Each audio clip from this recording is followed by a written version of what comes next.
ഈ ADGP MR അജിത്കുമാറിനെതിരായ vigilance അന്വേഷണ ഉത്തരവ് വൈകും എന്നറിയുന്നു. കാരണം നടപടി വേണമെന്ന് ആവശ്യപ്പെട്ട് ADGPക്കെതിരെ കടുത്ത വിമർശനം ഉന്നയിച്ച CPIയുടെ കാത്തിരിപ്പ് നീളും എന്നുള്ളതും വ്യക്തമാണ്. മുഖ്യമന്ത്രി പ്രഖ്യാപിച്ച അന്വേഷണത്തിൻ്റെ ഉത്തരവ് ഇതുവരെ DGPക്ക് കൈമാറിയിട്ടില്ല എന്നാണ്.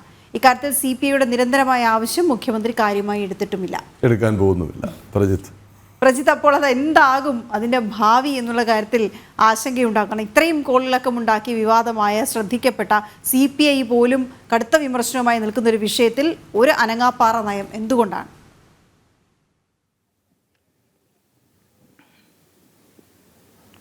വലിയ ആരോപണങ്ങളാണ് PV അൻവർ ഉയർത്തിവിട്ടത്. പ്രത്യേകിച്ച് ADGPക്കെതിരെ ഒരു വിജിലൻസ് പരിശോധനയ്ക്ക് ആവശ്യമാണെന്ന രീതിയിലുള്ള അത്തരം നിലപാടുകൾ ഭരണമുന്നണിയിലെ പ്രധാനപ്പെട്ട രണ്ടാമത്തെ കക്ഷിയിൽ നിന്ന് വരെ ഉയർന്നൊരു സാഹചര്യം ഉണ്ടായത്. പ്രത്യേകിച്ച് കവടിയാറിലെ വീട് നിർമ്മാണം, ബന്ധുക്കളുടെയൊക്കെ പേരുള്ള അനധികൃത സ്വത്ത് സമ്പാദനം, അതോടൊപ്പം തന്നെ കേസുകളൊക്കെ ഒത്തുതീർപ്പാക്കാൻ വേണ്ടിയിട്ട് അന്വേഷണത്തിലേക്ക് ചില മാറ്റങ്ങളൊക്കെ വരുത്താൻ വേണ്ടിയിട്ട് പണം വാങ്ങി തുടങ്ങിയിട്ടുള്ള ആരോപണങ്ങൾ. അപ്പോൾ ഇക്കാര്യത്തിലൊക്കെ വിശദമായ ഒരു പരിശോധന നടത്തും, ആരോപണങ്ങളെല്ലാം കൃത്യമായി അന്വേഷിക്കും എന്നുള്ളത് ഇടതുമുന്നണി യോഗത്തിലടക്കം മുഖ്യമന്ത്രി ഉറപ്പ് നൽകിയ ാണ്.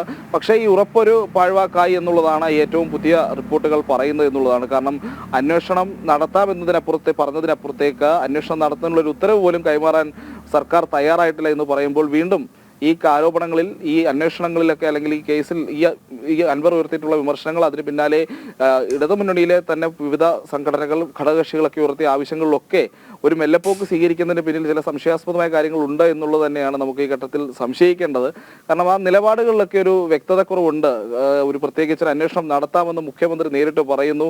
അതോടൊപ്പം തന്നെ സേനയുടെ ഒരു സംസ്ഥാന സമ്മേളനത്തിൽ, ഉദ്യോഗസ്ഥരുടെ സംഘടനയുടെ സംസ്ഥാന സമ്മേളനത്തിൽ തന്നെ ചില പുഴുക്കുത്തുകൾ അംഗീകരിക്കാൻ കഴിയില്ല, അത്തരം ആളുകളെ സേനയ്ക്ക് പുറത്തേക്ക് കൊണ്ടുപോകും, അതിനുള്ള പരിശോധനകൾ നടത്തുമെന്ന് തുടങ്ങിയിട്ടുള്ള വലിയ രീതിയിലുള്ള പ്രസംഗങ്ങളൊക്കെ മുഖ്യമന്ത്രി നടത്തിയിരുന്നു. പക്ഷെ അതിനപ്പുറത്തേക്ക് ഒരു നടപടിയുമായി പോകുന്നില്ല എന്നുള്ളതാണ് ഈ ഘട്ടത്തിൽ നമ്മൾ എടുത്തു പറയേണ്ടത്. പ്രത്യേകിച്ച് ഒരു ഉത്തരവ് പോലും ഈ വിഷയത്തിൽ ഇറക്കാൻ മുഖ്യമന്ത്രിക്ക് കഴിഞ്ഞിട്ടില്ല എങ്കിൽ അദ്ദേഹം മുൻപ് പറഞ്ഞ കാര്യങ്ങളിൽ, പ്രത്യേകിച്ച് മുന്നണിയിലെ ഏറ്റവും പ്രബലമായ രണ്ടാമത്തെ കക്ഷിയായ CPIക്ക് കൊടുത്ത ഉറപ്പുകളൊക്കെ പാഴ്വാക്കായിരുന്നു എന്നുള്ളത് വേണം പറയാൻ. CPI വലിയ രീതിയിലുള്ള പ്രതിഷേധം ഉയർത്തിയിരുന്നു. CPIയുടെ പോഷക സംഘടനകളൊക്കെ അവരുടെ സമ്മേളനങ്ങളിലുമൊക്കെ സർക്കാരിനെയും ഈ ആഭ്യന്തര വകുപ്പിനെയും ഒക്കെ വിമർശിക്കുന്ന രീതിയിലേക്ക് കാര്യങ്ങൾ പോയിരുന്നു. പ്രത്യേകിച്ച് ADGPക്കെതിരെയുള്ള വലിയ രീതിയിലുള്ള വിമർശനങ്ങളൊക്കെ ഉയർന്നിരുന്നു. അപ്പോൾ ഈ ഘട്ടത്തിൽ പോലും ADGPയെ പൂർണ്ണമായി സംരക്ഷിക്കുന്ന ഒരു നിലപാട് സർക്കാർ സ്വീകരിക്കുന്നു എന്നുള്ളതാണ് ഈ പുറത്തുവരുന്ന ഏറ്റവും പുതിയ റിപ്പോർട്ടുകളിൽ കൃത്യമായി പറയുന്നത്. പ്രാഥമികമായി ഇത്തരമൊരു പരിശോധന നടത്തണമെങ്കിൽ, ആ പരിശോധനകൾക്ക് അന്വേഷണങ്ങൾ നടക്കണമെങ്കിൽ അതിന് സർക്കാർ തലത്തിൽ നിന്നുള്ള ഒരു ഉത്തരവ്, ഒരു ഡയറക്റ്റീവ് ഉണ്ടാകേണ്ടതുണ്ട്.